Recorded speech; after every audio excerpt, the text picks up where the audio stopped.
На собраниската агенда се уште не е вратена точката за законот за прекршоци, со чија измена ќе се официализира казнувањето со Safe City. Треба двотретинско мнозинство, дуи начелно го поддржа, но бара повеќе измени меѓу кои јазични во записниците кои ги испраќа системот.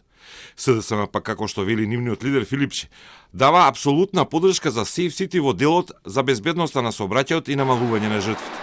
Но посочува два ризици кои треба да се раштитат во собранието: висината на казните и заштитата на личните податоци од партиска злоупотреба.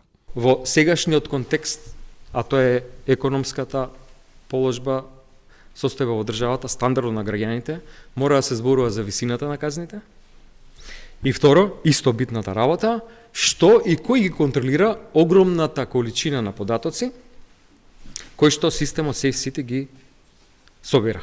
Станува збор за власт во моментов на ДПМН, кој што има историја на злоупотреба на служби за безбедност, пратење, прислушкување на огромен број на граѓани. Не сме комотни да туку така тој дел помине без дискусија. Се сомневаме дека може тие податоци да ги злоупотребуваат за нивни тесни партиски цели.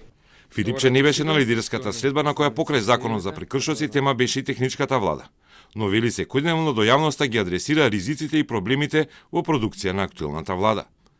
Премиерот Мицковски, кој вчера изјави дека постои договор со кој ќе се фати рокот и од 1 февруари да почне функционална примена на Safe City, а разликите со дуи за законот за прекршоци ќе се пеглаат наредната недела. Но ќе се пегла и системот Safe City, додека траат политичките договарања за законските измени.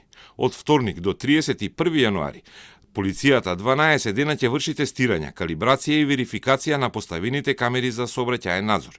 Проверките ќе се вршат секој ден од 8 сабајле до 8 навечер и на местата каде се работи, улиците привремено ќе бидат затворени за сообраќај. Според сознание на Телма, за време на пробната употреба било откриено дека неколку камери не функционираат соодветно, поради што се заменуваат. МВР постојано потенцира дека со опуштањето на системот се намали бројот на сообраќајни несреќи со жртви и бројот на сообраќајни прекршоци.